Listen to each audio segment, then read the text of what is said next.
Well, good evening, folks. It's 12:23 a.m. Wednesday, the 15th of May. Can't believe how quickly time is going by these days. I'm Bruce McDonald, and this is the Talamanca Review. And I just felt like getting some thoughts down. And as I go through this material, which is, fairly digestible for me, sometimes when I'm walking around and stuff, I I just think that wow. Remember how this was when you first went through it, Bruce? It was pretty intense. It was like, you know, um, I guess you could say a dark night of the soul or something like that. So I wanted to talk a little bit about, why I write about these things because I've had some issues with it. Well, not issues, but I had one fellow I wrote a book for. Some of you may know who it is, but he asked me when that book came out if I would take down The Light of Darkness because he wasn't comfortable with his co-writer being associated with that material. And you know, sooner or later we're going to have to all be talking about this. We're not coming out of this situation we're in unless people come to grips with what's really going on this planet. And anybody who's not talking about it is aiding it in a way. Now, this doesn't mean that you really have to become steeped in these things and become a pessimist or a doomer or anything like that. I'm not a doomer at all, you know. And I think one of the reasons that I wrote, there's a number of reasons why I commingled my personal story and the story of the world in the 20th century and the early 21st century in The Devil in Us. First of all, you know, the micro and the macro are always related. It's a kind of a similar to as above, so below. And so the micro and the macro are always related. So where you see your society falling apart, you're also going to see like tremendous problems in the family as well. And you reach a certain point in your consciousness development where you don't really relate to your ego anymore. And the events of your life are just a script you live through to gain awareness. And you don't take anything personally. Some people say to me, "How can you write about all that stuff? It's so personal." Is it? You know, if anybody says something like that, they're probably just too attached to themselves, and too attached to their own ego construct. It's really not a big deal. People go through things. Life is a contact sport. And, the other reason I told my personal story in The Devil in Us was, to explain why I'm so comfortable with this material. I was raised in a very dark circumstance, and you get used to it. It doesn't mean you become dark. It just means, okay, this is a part of life. A homicide detective gets used to showing up at crime scenes and seeing human beings in states of horrible disfiguration. Gunshots, stabbed, hacked to pieces, bludgeoned to death. And that's their job. And they have to get used to it. Not everybody can do it. A lot of people drop out of medical school when they have to do their anatomy class and they have to start dissecting bodies. Not many people stop and think about how ghoulish medicine is. It really is quite ghoulish. At least the allopathic system that we practice in the West. It's extremely ghoulish. It began, the anatomy we have and the understanding of human anatomy we have is largely the result of Leonardo da Vinci and his uncanny ability to etch or to draw, and his ability to not flinch when digging up freshly buried corpses and carting them away and dissecting them. That's how he developed anatomy. That's how we got anatomy in the West, from a grave-digging genius. Okay? So I'm used to these things, and now is the time to share this information. we don't live in an entirely sunny world. You can bring the light of creation into your own consciousness. You can create a bubble where you literally become invincible. Nothing really frightens you anymore.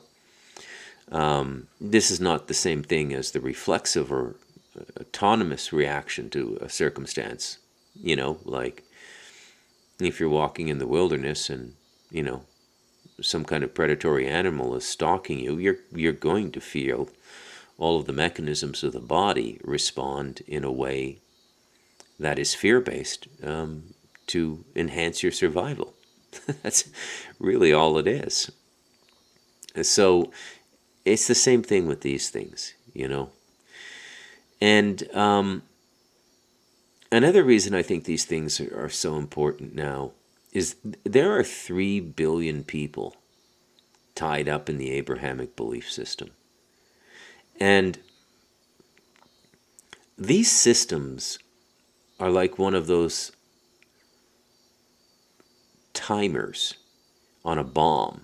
You know how in the Mission Impossible movies they always defuse the bomb or shut the bomb down 1 or 2 seconds before it's going to explode, building dramatic tension with the audience, that sort of thing. Well, that's the situation we're in now with the Abrahamic systems. And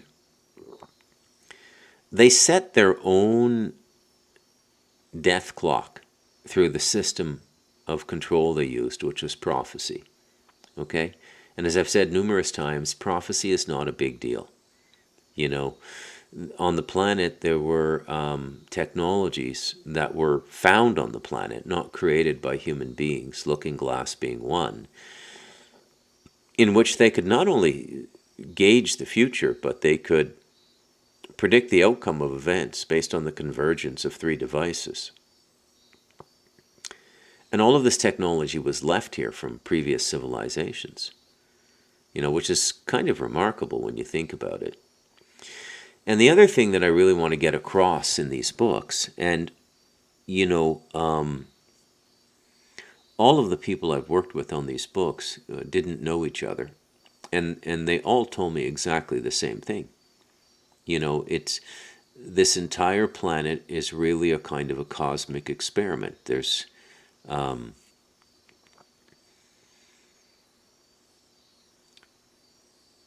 an experiment going on in which they're trying to see if they can create a physical vessel that can be as functional as possible.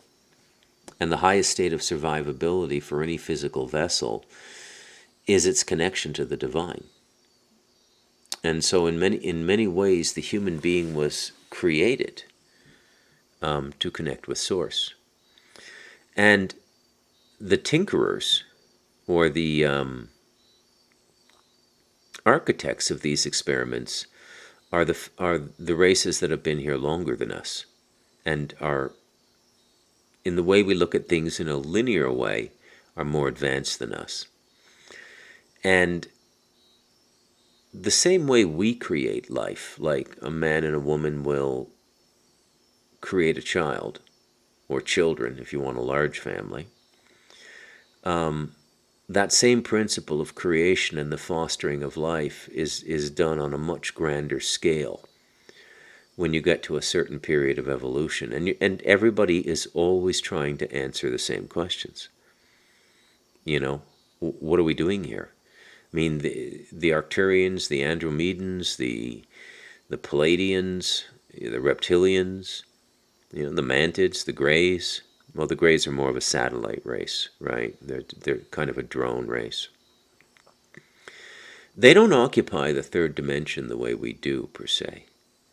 They're looking to create vehicles to enter into the 3rd dimension, and we are the laboratory. We are the astronauts going into the densest space in creation, which is 3D. This is what the experiment on this planet is really about. So now you can understand better why I talk about things like angels, demons, and extraterrestrials, and which is true and which is not true. Well, they're both true in a sense. And this is another thing that I notice, that people habitually get confused about. Okay? There's this tendency in human beings to always choose the zero or the one, the black or the white, the big or the small. It's an affectation of the binary system that we're living in. But in most instances, both conditions are true. So yes, there are angels, yes, there are demons, and yes, there are extraterrestrials.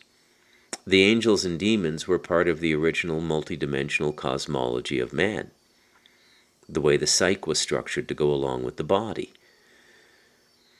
And the extraterrestrials are just races that have been here for who knows how long, tens, if not hundreds of millions of years, maybe more, maybe billions in some instances. So this is one of the reasons that I'm capable of writing about these very dark topics, is that I think they're the most important things now. And when people say, well, Bruce, it's so negative, it's very negative thinking, and we should all be trying to think positively. There's no such thing as a positive or a negative thought. In some ways, all thought is negative. Okay? At our true being, we don't really have to think that much. At the being we are, the core being, the soul, the fractal of the creator, the true creator of everything. Okay? We don't have to think that much, because when we're in that state of consciousness, we have an intuitive understanding of everything, because we are connected to everything. And this ability to trust ourselves and to move on that information is what is being stamped out and weaned out of us. This is what the negatives are trying to do. And this is what I find particularly disturbing. This is what I find very difficult to be apathetic about, very difficult to be detached from. Okay? I can be detached from almost anything and not get emotional. Serial killers, forest fires, earthquakes, what we call tragedies. I don't get all worked up about these things, because they're all part of living down here. And most of the stuff that goes on down here is scripted. But one of the things that just still I find myself very much involved in, and very much wanting to speak about, is the deliberate suppression of consciousness. Because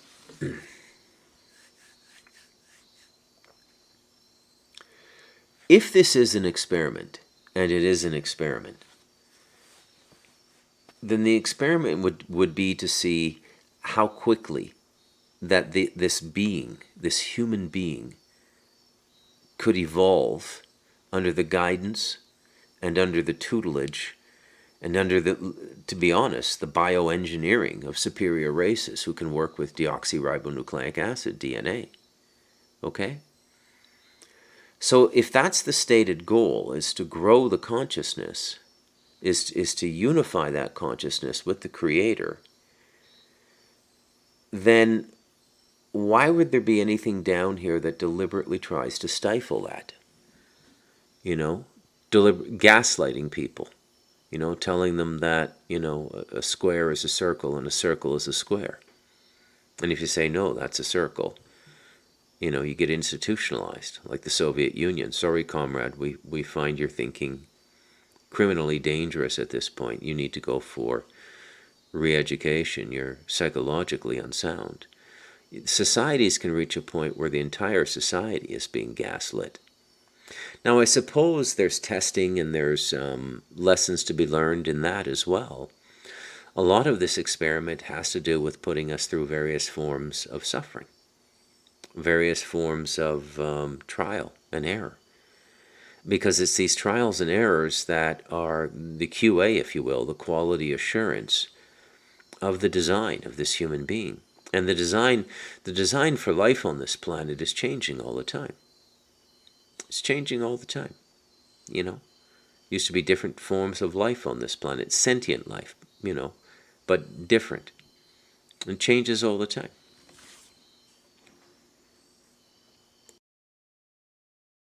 Sexual addiction has become very prevalent in Western society, largely due to the internet and the massive proliferation of free pornography.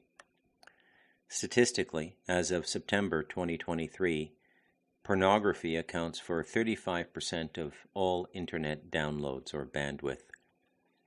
25% of search engine requests are pornography related.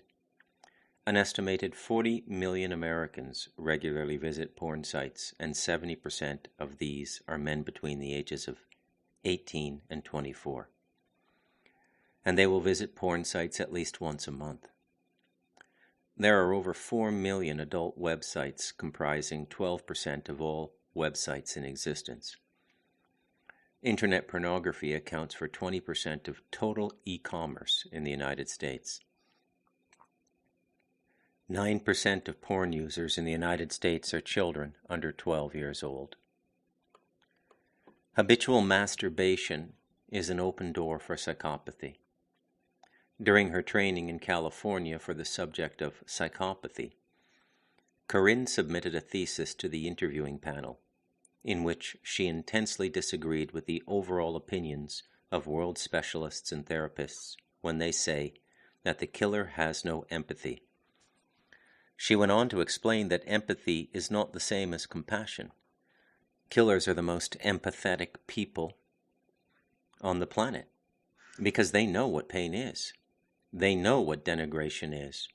They know what humiliation is. They have lived through it. So they know exactly what to do when they torture and cause pain to their victims. They have no compassion because no one had compassion for them. The entire planet did not care. Corinne received 100% on her exams at this university, not because she read papers and books or scientific reports or medical journals, but because she had spent the time in front of the killers, talking with them, listening to them, observing them, and seeing their personalities switch. Well, welcome back, ladies and gentlemen. So as you can clearly see, I recorded the introduction last night, and today is a new day. I just had this thought to just get that down. And, why do I do this? Because some people have, commented on it. So, simply because it needs to be done. Now, today, in continuation of the human devil, we're going to talk about sex and why sex is such an integral part of these various forms of cult-like behavior, and why these rituals are so sexual. Okay? So, number one, sex is a creative process. So remember, when you look at the two polarities in the dual worlds, in which everything comes and goes, even the gods in the higher planes, they come and they go. The only thing that is eternal is the prime creator. Okay? And there are gods that live, a long time. I wouldn't even want to speculate how long. There are forms of life that live, that have been around since the beginning of time. The elementals and things like this. So we have a creative impulse and we have a destructive impulse. And I mean all of us, every human being. We have a creative impulse and we have a destructive impulse. It's just the way it is. Okay? So when you look at the sex and the rituals, it's extremely destructive. So the principle of inversion, which is what we'll call the satanic motif, is to invert everything, to flip it 180 degrees upside down. So in an ideal world, a child created by love is going to be balanced and is going to be good. And then there are children that are created out of contempt, literally manufactured out of contempt. And there are ways of expressing ourselves sexually in which we surrender ourselves to love, we open ourselves up and we become vulnerable and we share with our partner. And it should be one partner, by the way. And I don't mean to go all medieval on you or anything like that. And I don't want to offend anybody. I know everybody has had, all kinds of different sexual experiences, and that's fine too. So have I. I mean, I grew up on the streets. I mean, I've dated prostitutes. Although I'm not sure date would be the right word. You live in a welfare hotel, they live in a welfare hotel. You habitually give them a cigarette or two when they're out of cigarettes, and you get the friends with benefit treatment. So it took me the longest time in my life to learn to be vulnerable with women. Now, that may sound strange, because you think spiritual practice, meditation heals everything overnight. No. It's a long, gradual process, okay? Long, gradual process. Be very wary of transformative spiritual experiences. Very wary, okay? Because they're not true. You can have powerful spiritual experiences that change the way you live the instant you have these experiences. But not everything is healed, not everything is taken away. There's no miracle cure. This is in the same class of magical thinking, deluded magical thinking or superstition, as salvation doctrine, which is equally ludicrous, that some other thing is going to come in and save you. Whether it be Jesus, and remember, I've been very clear on how I feel about Jesus. And Jesus is real. Okay? Yeshua is real. He's still working with the human race. But that spiritual benefit is it's like a spark you get. But you have to gather the wood. You have to make the kindling. You have to find the dry leaves. You have to start the fire. You have to maintain the fire of your spiritual life. The initial experience of spiritual awakening, which simply means that spirituality is real, is the spark. And different people get it different ways. For me, it was learning to meditate and starting to have experiences, both in meditation and in my life, which were the result of the energy and space I created in my consciousness through meditation. Okay? Doesn't mean that I have a profoundly negative regard for prayer or anything else. I don't. It's just a different way to do the same thing. I have noticed that the really high states of consciousness, what we could call enlightenment consciousness, and beyond that, enlightenment consciousness is another way of saying cosmic consciousness, right? And then the God consciousness, which is the attribute of the saint or the avatar like Christ. Okay?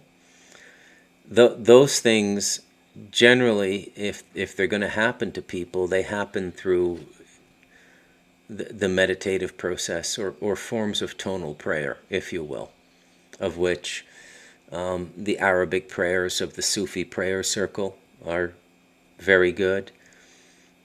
Even the Gregorian chanting of the Catholics is good. The mantra system of the East. But stay rational. Avoid superstition, even in your spiritual life. Stay rational, stay scientific, stay objective, even as you begin to examine your internal phenomenon. Stay objective, and everything will work out. Sorry, I had to take a little break there because my wife came home. So, let's get on with this, the human devil, and let's get into this sex talk, okay? Because the more you get into it, the weirder it gets. There's just no bottom to this pit, okay? So, all right, let's start with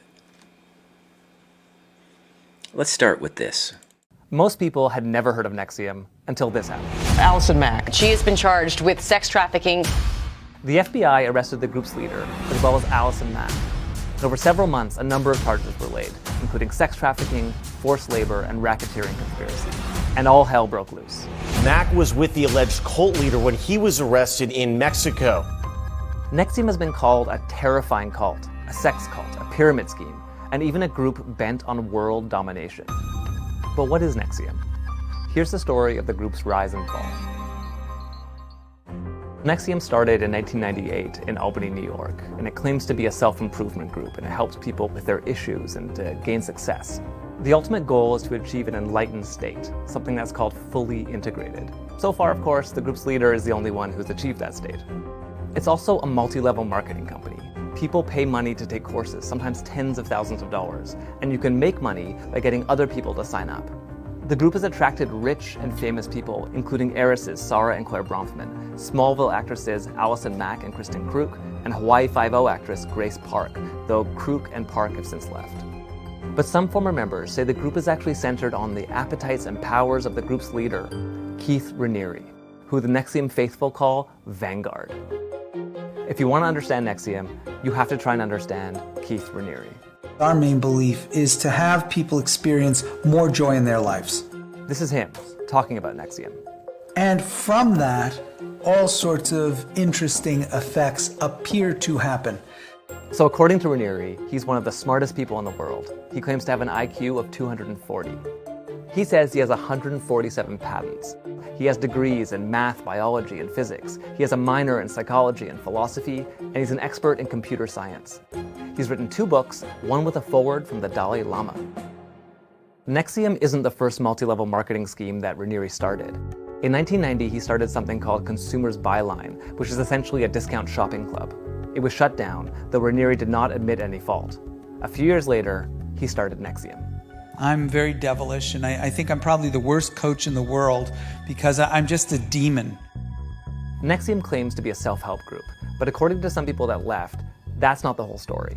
Some people say that after they left, NXIVM went after them in the courts for speaking out. And some of the most serious allegations in the FBI indictments have to do with a secret group linked to NXIVM called DOS. Some of the women who joined DOS say they believed it was a secret group for women's empowerment. DOS is an acronym for the Latin phrase Dominus Obsequious Sororium, which loosely translates to Master over the Slave Women. In DOS, you were called a slave and you served under your master, and if you recruited others, you became their master. In order to join, women had to give over collateral to prove they were committed. Some women gave nude photos or taped confessions of damaging secrets. If they quit, some people feared their collateral would be released. And in what many people find the strangest part, in the initiation ceremony, women got branded. One woman says that she only found out at the ceremony that the design would be burned into her skin. She left NXIVM after she realized that the design appeared to include the initials of KR for Keith Raniere and AM for Allison Mack. The FBI says that some of the women in DOS were being instructed to have sex with Raniere. Since the story broke, NXIVM has suspended all activities, and Raniere and Mack have pleaded not guilty. But some former members are worried about what will happen next, and if the company will still come after them. Check out the complete podcast, Escaping NXIVM, at cbc.ca. There you go. So that one trapped a lot of Canadians. It was big news in Canada, although the actual headquarters was in Albany, New York. But you have to understand that Albany is just on the other side of the Canadian border. And given that 90% of Canadians live right along the U.S. border, because if you go too north, it just gets crazy, cold, and wild. And there was a lot of Canadian people, including the Bronfman sisters, 2 of the Bronfman sisters, which are probably Canada's, the Canadian equivalent of a Rothschild family. Very influential, rich Jewish family. Land developers. I actually read their biography back in the 90s, and I enjoyed it quite a bit, you know. But there you get the bondage, the master slave, the whole thing. Now, what could be going on here? Is there anything beneficial we could find in this? It's a very interesting question. I think that if some people need, because of their ego structure, to go through a master-slave relationship to learn the humility, to open up to love, then I would say it's a spiritual process. And that may sound a bit controversial to some people, but it is what it is. Okay? There's always money involved in this stuff as well. Okay? Now, the other thing to note is that sex is an inherently multidimensional experience. When we climax as human beings, we go to the astral plane. Okay? It's a very astral experience. And for people who don't have any spiritual life whatsoever, sex becomes a deformed spiritual practice because they're always trying to get out of 3D. Every human consciousness is constantly looking to escape 3D. If you're an intellectual, you're studying physics, you learn calculus, mentally, you're looking to escape 3D. Okay? The understanding of the universe is always best done experientially. Okay? Meaning that you can't really know something until you become it. Okay? You know love when you become love. You become the recipient of love and the giver of love, and in doing so, you become love. You understand power when you become power. Okay? Exercising power over somebody else. I don't think that power, you could say that it's a polarity of love, but I think the real polarity of love is apathy. Okay? It's apathy. It's, how would I say this? It just comes to mind. I'm not trying to be political, but the average Jewish person's response to the Palestinians, it's not really love or hate, it's just apathy. 100 Palestinians killed today. What flavors of ice cream do you have? That's apathy. Okay, where you don't even have an empathetic connection with what's going on there. So today we're going to look at sort of like the psychology of sex and aberrant sex, and we've started with Navixim, and now we're going to look at this, a sort of run-of-the-mill dude you all know, and Jeffrey Dahmer, and this is a serial killer. Okay, so this is the classic Karin Hustvedt profile, the snowman profile. So the head processes the intellect. The center of the body is where all of our feeling happens. And then below the waist is an opportunity for human connection, right? It's the lower chakras. It's the sexual chakra, the excretory chakras, and where all of the business of the body is done. Now, according to Karin's model, the psychopath will function at the top, the head, and at the bottom, the 3 lower chakras. But the entire center, the solar plexus, the heart center, where all feeling and connectivity to things is annihilated in the serial killer. And it's annihilated usually in the upbringing. Mine was pretty much annihilated. It was a saving grace that I discovered spiritual practice at 17. Or I could have been a very, very dark individual. And nonetheless, I went through a decade of living at the lowest level of society. Rooming houses, welfare hotels, things like this. The kinds of places that junkies live, heroin addicts, prostitutes, and people who in their penal journey have gone through prison, halfway house, and the welfare hotel would be their first independent living, where they then just check in with the halfway house director on a weekly, bi-weekly, or monthly basis. And from about 16 to 26, a whole decade of my life, this was how I lived. Okay?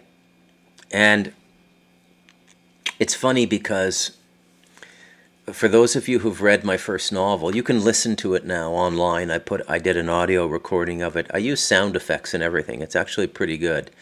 Its original title was Coureur de Bois, which is from Canadian history. And a Coureur de Bois was a Frenchman who illegally went to live with the natives and it was illegal to go and live with the natives because the French royalty did not want independent traders of furs because it was a lucrative industry, and they were just completely ripping off the natives. And so the Coureur de Bois went and lived with the natives and became a hunter and a trapper. And my novel has, as its lead characters, a 28-year-old paroled Mohawk cigarette smuggler just out of jail, and a 19 turning 20, a 20-year-old academic prodigy who's finished his 4-year degree in economics and has what he thinks is a spiritual experience while fasting, and moves from Ottawa to Toronto and ends up in this wacky neighborhood in the West End of Toronto. And a lot of adventure begins after that. It's kind of a very Mark Twainish kind of book. And when my agent and the various people I worked with through film development and everything, because it got optioned for film, the meeting would always start with, okay, so clearly your Will, the 20-year-old from Ottawa in the novel, how did you ever conceive this Cobb character, this 28-year-old Mohawk cigarette smuggler? Well, it was based on my best friend growing up, still one of my best friends. I talk to him not as much as I should, 3 or 4 times a year. He's a full-blooded Ojibwa, lives in Canada, has had a very successful life in the government, in law enforcement and security. Giant of a man, like just giant of a dude. And people, like I said, people always assume, well, so you're the innocent William Taube in this book, but really, I put as much of myself into the other character as the innocent 20-year-old. The 28-year-old paroled cigarette smuggler was also me, because I lived that life in the rooming houses and the welfare hotels. And it always threw people for a loop, you know. But you know, I've seen everything a human being can see, pretty much, you know. I've lived in welfare hotels where you wake up one morning and the cops are at the room next to you in the hallway, and there's stretcher and the ambulance coming down, and the junkie next door who you've been talking to for 6 months hung himself in the night, and they cart out the body stiff and blue. You know, this is part of the reason why darkness doesn't bother me that much. It's been around me most of my life. You know, so you just kind of get used to it. I was always very chaste. Okay, there was some part of me that knew if I went hog wild with my sexuality at the level of life I was living, you know, rooming houses and by the month welfare hotels and things like that. Always, you know, East Hastings Street in Vancouver, I lived there. You know, West End of Toronto, Parkdale, if any of you know the area. I lived in the Gladstone Hotel before it was remodeled into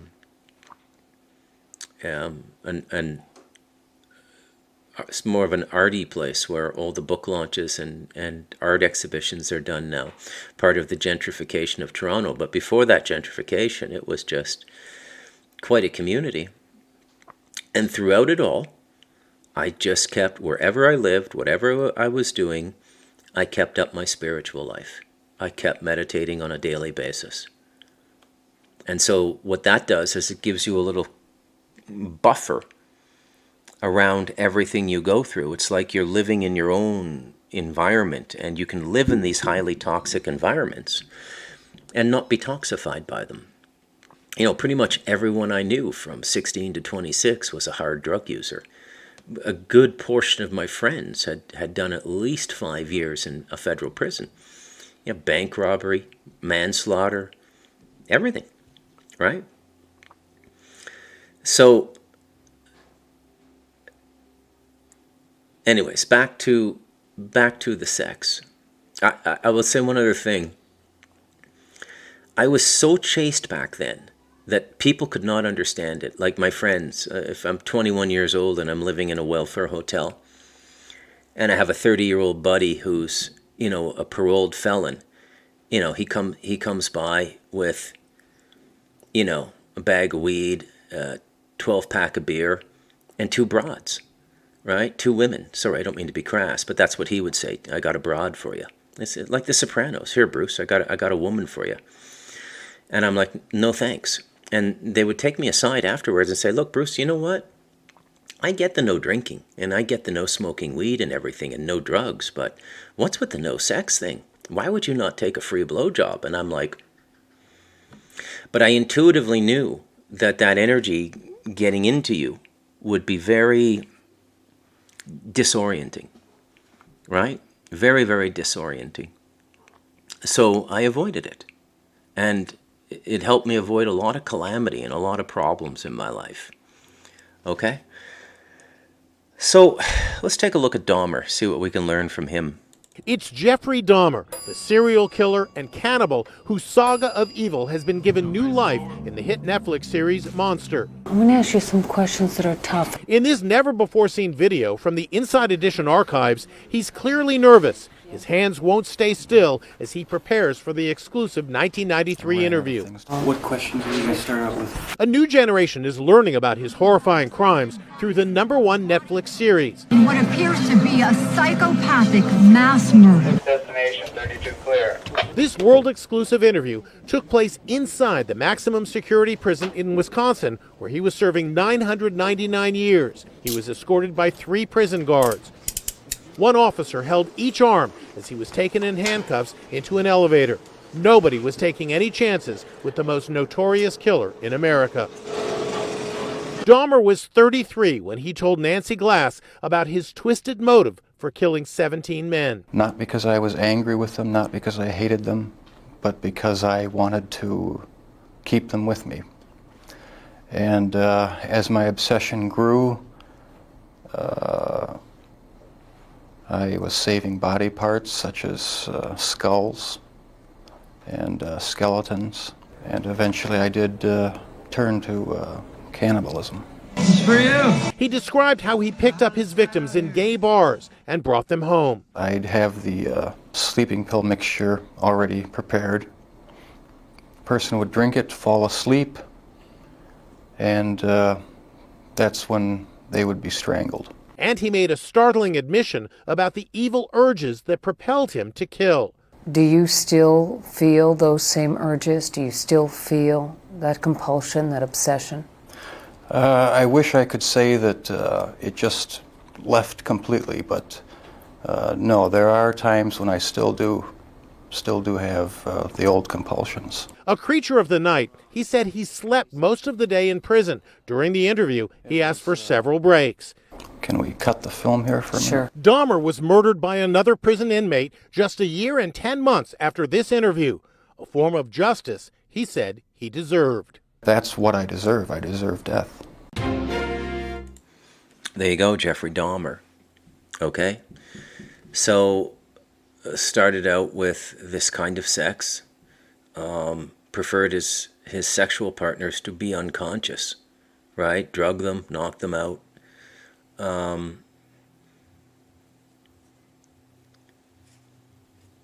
Cut up the bodies eventually, would put the bodies into various poses. Remember on a previous podcast, I think I was doing Justin Trudeau, and I showed you that that sculpture in the Podesta home, which was taken from one of the photos from the Dahmer crime scene, or one of Dahmer's photos.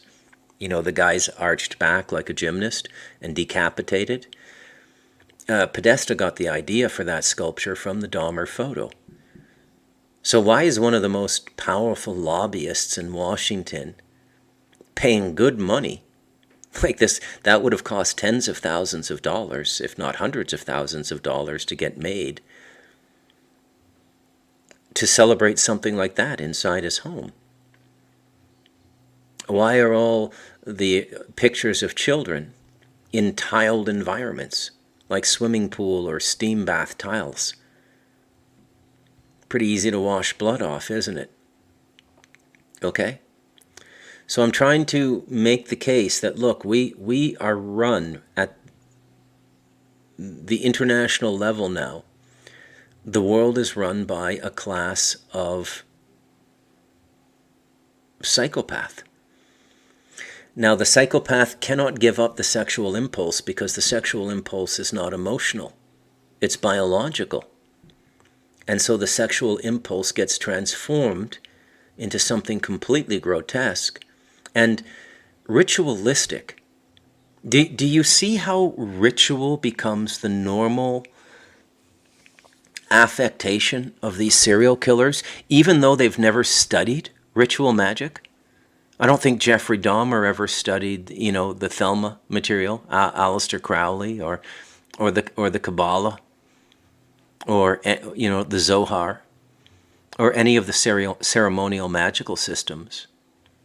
Remember what I said in a previous podcast, that occultists are always fetishistic? And fetishists will always become, and a serial killer is a fetishist.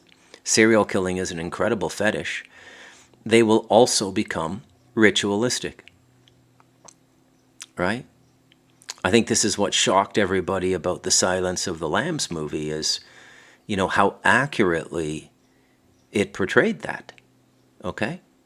So now remember, we're still in the realm of psychology. Okay? The human devil chapter ends in the supernatural. Okay? It ends in the supernatural. But we're still in the realm of psychology. This is, I think, maybe this and the next chapter coming after it, blood, and what blood really is, are probably the two most disturbing chapters in the book.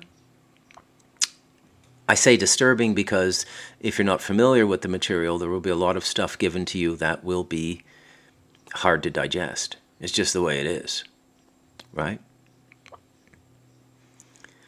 Now, I want you to start connecting all of these things. The Industrial Revolution cramming us into cities, illumination at night, so we start to become a night creature. Now, this may sound weird to a lot of people, but there were not a lot of night creatures prior to the illumination of cities. There was nightlife in Paris and London going back a century or a century and a half or 2 centuries before the 1900s in the United States. There were gaslit lamps and everything. You've got Jack the Ripper. Okay? But going into the night also changed us as well. The nightlife changed us quite a bit because human beings, for most of their existence on this planet, did not move around at night. Did not go outside and move around at night. Think about it. How can you move around in the dark? No batteries, no flashlights. Yeah, you got gas lamps and wicker lamps you can walk around with. But, the fuel was, fairly expensive for the economy of the time, so people wouldn't be recreating at night. You would only light the lamps and go out at night when there was an emergency. An animal was injured on your farm, or a child was lost, or something like that. People would build big fires at night. They do. It's interesting that that's the chosen form of illumination for the rituals at Bohemian Grove as well. Okay.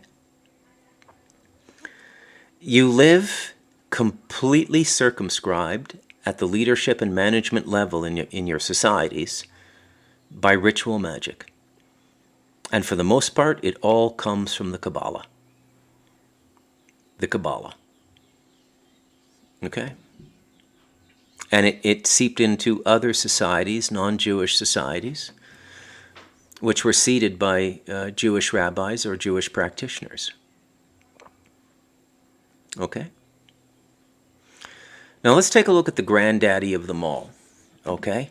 You know who I'm talking about. The one, the only, Jeffrey Epstein.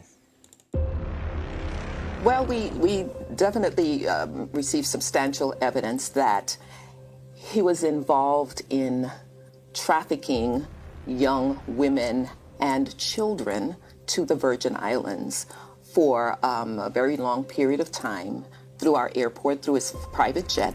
And then he would, by helicopter or sometimes boat, would then transport them over to Little St. James. And that's where he has his complex where he lives, which is his official residence as well. And that these young girls and women were subject to sexual assault, sexual exploitation, through coercion, false imprisonment, where the passports at some points were taken away. The actions were just reprehensible. And it was quite a number of women, and we found through our investigation that at least up to 2018 that continued. So what your investigation is showing is the broad scope of Jeffrey Epstein's nefarious activities, that it just kept going. Based on the evidence that we found thus far. Let me make something very clear. Jeffrey Epstein was very good at protecting himself and being secret. The secrecy he was very good at that. And because of his wealth, his power, he was able to do that and secure that. So when you think about it, he owns a private island. That's an island over a mile away from St. Thomas, the main island. And it's out there and it's isolated. He purchases that, right? Then he owns the jet that flew in to the airport. It's under a name of one of the front companies that actually has been named in our complaint, but it's him. He's the member of that LLC. And he owns the helicopter and the boats that took or transported him and the women and children over to the island. So when you think about that, it's him orchestrating all of that. Yes, there may have been baggage handlers. There may have been other persons who looked and saw him and other females with young girls. Yes, but I think that it's important that we focus on how Jeffrey Epstein was so able to create such an elaborate scheme, especially by doing it in such secrecy. And he had the money and power to create the secrecy so that not just local authorities, but we have federal authorities here too that are here all along. Not even they might have been able to see it. In looking at that, you have to really, get a good understanding of how he was able to protect and isolate himself. Once you get on that island, how do you get off? It's not like a person who's on the island can just say, okay, I'm going to swim to St. Thomas. They can't do that.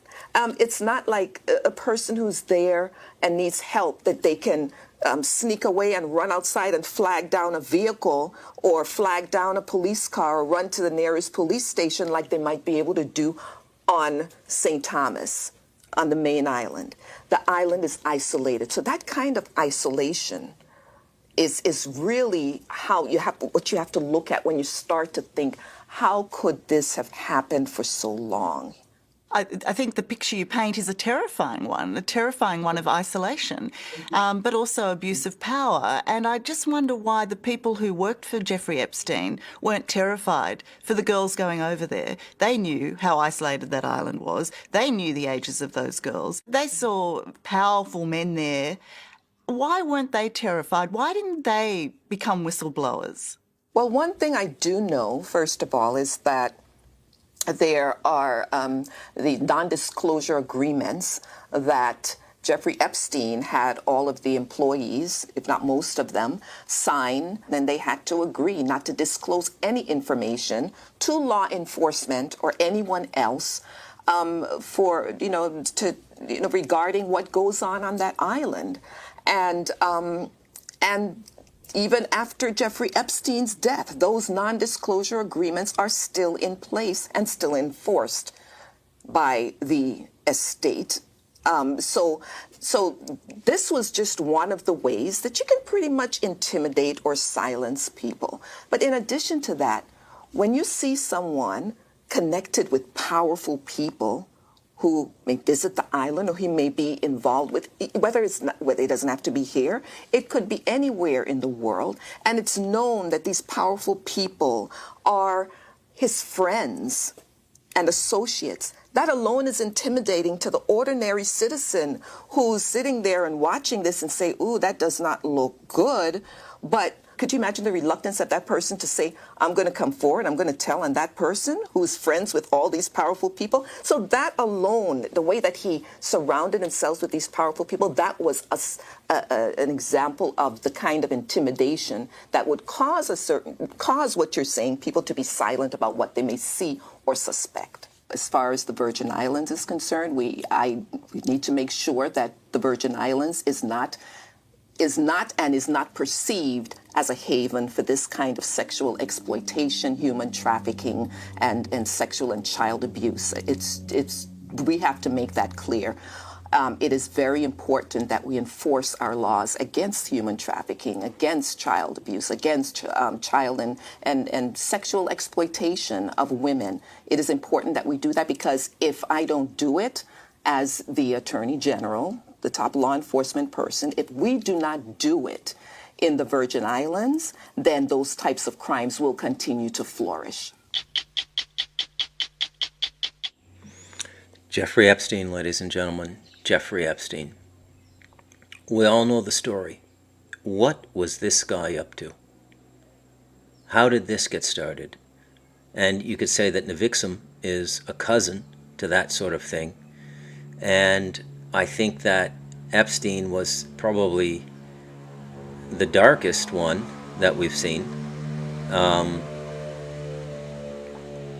No doubt, one of the darkest for sure. Now, underground, there are darker things than this, okay? There are much darker things than this. Now, it's interesting also to note, with the exception of a serial killer like Jeffrey Dahmer, but a lot of the serial killers are produced as well. They're produced by the mind control programs. I mean, O'Neill's book, Rage, I think it's called. O'Neill's book on Charles Manson is absolutely fascinating. So a lot of this stuff is standard in intelligence agencies now. Honey traps, sex honey traps, and things like this. I think most surely that's what Jeffrey Epstein was. There's no doubt in my mind he's alive. There's no that. Do you know that cell block they kept him in the Manhattan Detention Center is the same cell block they kept Chapo in, the billionaire leader of the Sinaloa cartel in Mexico? If he couldn't commit suicide or break out or anything like that, that should tell you how powerful the people behind Epstein are. And don't for a moment think that Epstein, what he was up to, is not a big part of what's going on in the American support for Israel now, despite what Biden says. Okay? It is. And, it was just a very evil thing. And, his first trial in Florida, he got a slap on the wrist. He got, daytime incarceration. He could go home in the evenings to sleep or something like this, but it was just ridiculous. And when the prosecutors questioned it, they were told that, look, this is above your pay grade. Dude's an intelligence asset, right? Now, the last one we're going to look at today is the sort of grandfather of all of this stuff that we know of publicly.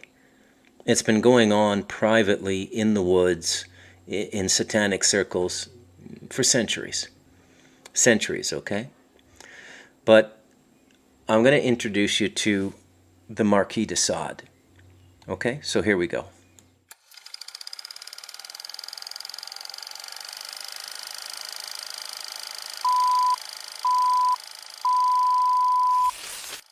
This man has been called an atrocious blasphemer, a historian of horrible dreams, an assembler of all crimes and filth, a monster author.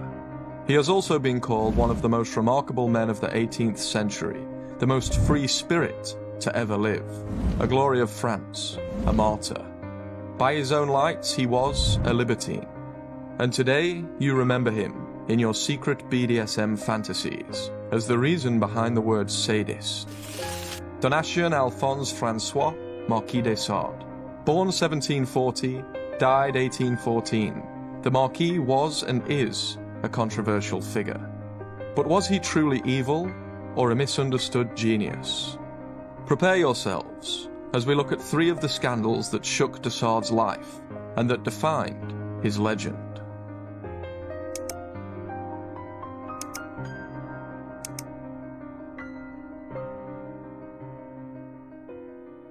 The first scandal that received widespread attention in Dessard's life was the Keller affair. It was Easter Sunday, 1768. Dessard was 27 years old. Outside Paris's Place des Victoires, Dessard met a 36-year-old unemployed widow by the name of Rose Keller. According to Keller, Dessard offered her employment as a housemaid if she would accompany him back to his cottage, a place he had rented in secret in the town of Arkel. On this condition, she agreed to join him, and they began the hour-long journey by carriage to the property. However, once they arrived, Sard began to reveal his true intentions. He forced Keller into a small dark room, and he demanded that she strip, fully naked. If she refused, he threatened to kill her and bury her body in the garden. Keller began to undress, but reaching her underwear, she stopped, her eyes filled with tears, and she insisted that she had come to take the position as a maid, nothing more. Dessard at this point flew into a sexually driven rage. He grabbed her, he tore off her underwear himself, and he forced her face down onto the bed. It was now that Sard's actions turned darker than any shade of grey. He pinned Keller down as he flayed her with both a cat of nine tails and a cane. He slashed her body multiple times with a small blade, and he poured hot wax into her now lacerated flesh. He even added a special ointment to the wounds with the sole purpose of intensifying her pain and of increasing his own pleasure. The ordeal only came to an end when, in the delight of her agony, the Marquis let out, in Keller's own words, very loud and very terrifying shrieks at the moment he reached climax. It was then, when Dessard left the room, that Keller saw her opportunity to escape. She climbed out of the second-story window and, bloody and beaten though she was, managed to find help. She later reported Dessard's actions to the police, explaining to them in detail what had happened and claiming that she had feared for her life. This was, at least, Keller's version of events, and it was the version that the media of the time spread quite literally all across Europe, giving Dessard his first taste of widespread infamy. Yet despite our taste for sensationalism, which we still share today with Sard's contemporaries, we should also let him have his say. In June of the same year, when indicted for the crimes, the Marquis gave his deposition in court, and his version of events combined with the facts may give us some reason to rethink the extent of Dessard's sadistic nature. First, Sard categorically denied cutting Keller, and he denied any use of an ointment applied to cause her more pain, claims which were later corroborated by the surgeon who examined Keller.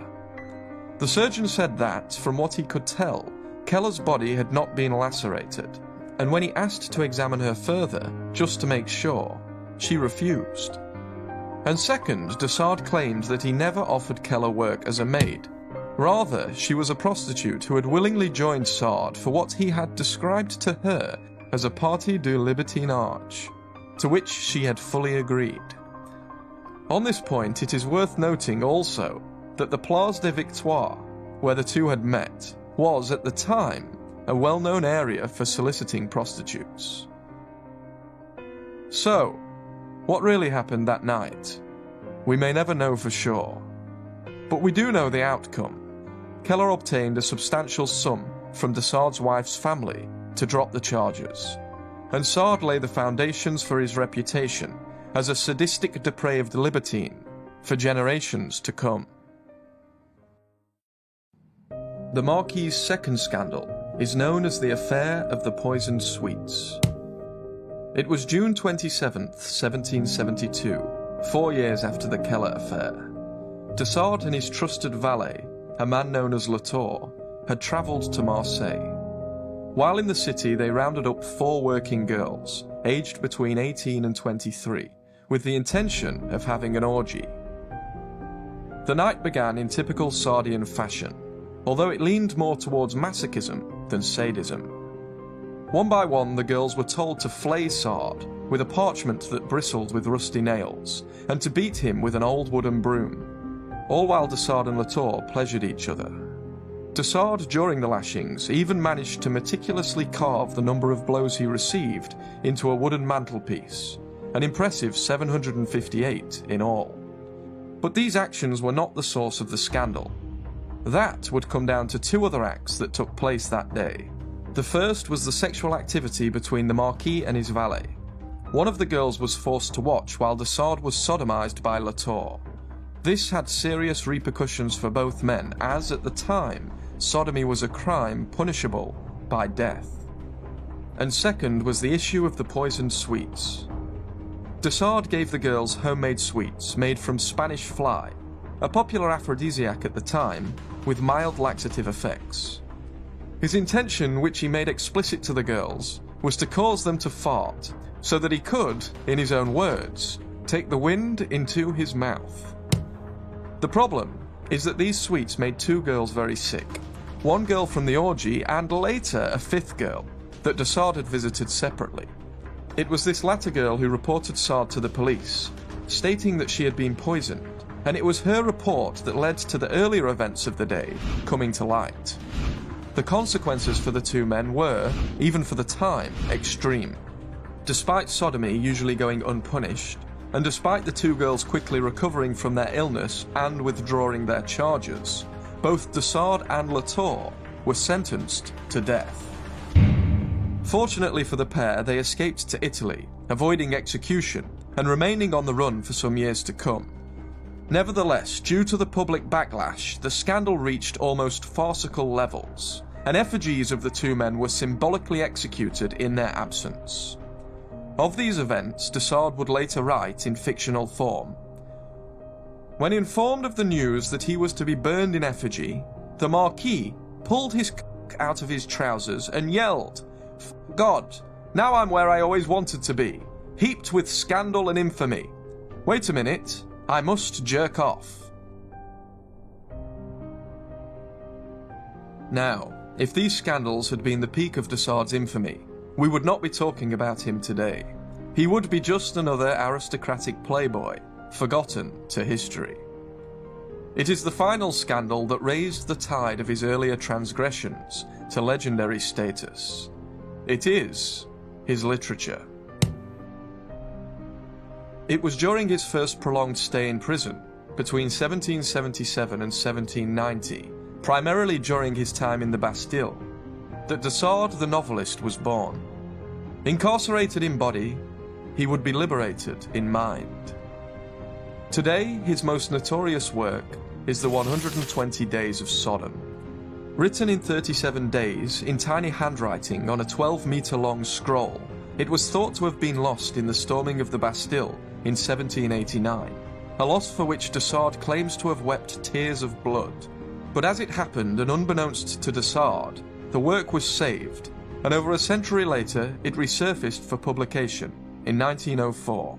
The novel depicts the increasing depravity of 4 wealthy libertines who imprisoned their victims, including 16 specially selected children aged between 12 and 15, deep in the bowels of a German castle.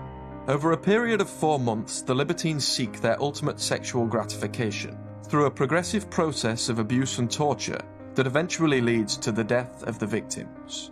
The scenes range from Dessard's usual preferences for flagellation to immeasurably worse forms of sexual torture and mutilation. All forms of bodily excretions are consumed, women have their fingers torn off, children are skinned alive, newborn babies are killed in front of their mothers, and pregnant women are disemboweled, all in the name of pleasure. There is no debate that the scenes described are indeed a disturbing collection of crimes and filth. Since, however, the work was thought to be lost in his lifetime, it is not this work that caused Dessard the greatest scandal in his day. That honour falls on 2 of his other works, Justine and Juliette. Justine and Juliette are sisters whose individual stories represent 2 sides of the same coin. Justine is a committed Christian who refuses to stray from Christian ideals, but who, as a result, experiences nothing but abuse and misery. While Juliette is an immoral nymphomaniac murderer who does everything and anything to benefit herself, and who subsequently experiences great happiness and success. Both of these works, as with the 120 Days of Sodom, depict extreme scenes of depravity, including sexual abuse, killing, torture, and even cannibalism. And it was the violent depictions of these two novels that were considered, by Napoleon Bonaparte no less, to be too perverse for society to bear. In 1801, Napoleon ordered the arrest of the anonymous author of Justine and Juliet, known to be de Sade, and as a result, Sade would end up spending the final 13 years of his life incarcerated, in prisons and a mental asylum. Nevertheless, the explicit content of these novels is perhaps not the only reason for which de Sade lost his liberty. There is more to Justine and Juliet than mere perversion and immorality. In the unravelling of these tales, Sade reveals what lurks in the darkness of all authoritarian regimes, and he provided a demonstration of the arbitrary abuses of power that existed in his day, whether by monarchs, judges, priests, or even enlightened despots. This is why de Sade's novels are thought to be heavily autobiographical, not just because they reflect his own sexual transgressions, but because he reveals firsthand the abuses of power that take place in society, abuses that he had experienced firsthand, both as an abuser and a victim. As Geoffrey Guerrer, an early biographer of de Sade, points out, no authoritarian government could allow the exposure of the mechanisms of despotism contained in Justine and Juliet. Perhaps we may therefore think, not just of de Sade as a deranged mind, but as an early whistleblower. As we reach the end of this video, let us know what you think. Was de Sade's greatest crime his sexual deviancy, or was it his ability to reveal, in graphic detail, the corruption and immorality of the powers that existed in his day? Thanks for watching this production by Immaterial Minds. Please remember to subscribe. There you go, ladies and gentlemen, the Marquis de Sade. And so that'll be enough of the human devil today. And I would say again that as you take this material in, don't allow yourself to be sort of gravitationally drawn into it, okay? Darkness has a gravity. In fact, it has a tremendous gravity. I think it's almost like the gravity you hear about in the black holes, okay? So it takes a tremendous internal illumination to go into darkness, okay? You have to be very well grounded. But in the end, if you continue on your spiritual journey, you will go through darkness. Everybody does, okay? Read the life histories of the great sages and avatars. You know, Christ's 40 days in the desert was his confrontation with darkness, both in himself and in the manifestation of what they call Shaitan, Satan there. Milarepa went through his first 3 years were very dark in his meditations after he took initiation. And that was because he had already murdered over 40 people in his family through black magic. So you're gonna have to go through this, you know. And anybody who tells you that spirituality is all light is either lying or ignorant. Okay? You have to understand the light and the dark. You have to understand both. Do not practice darkness. Okay? Do not practice darkness. And that's it. We'll see you again tomorrow for, I can't believe I'm saying this, but for an even darker installment of The Human Devil, as we get into the desecration, the harvesting of bodily fluids and things like this, okay? I'm Bruce McDonald, and this has been the Talamanca Review.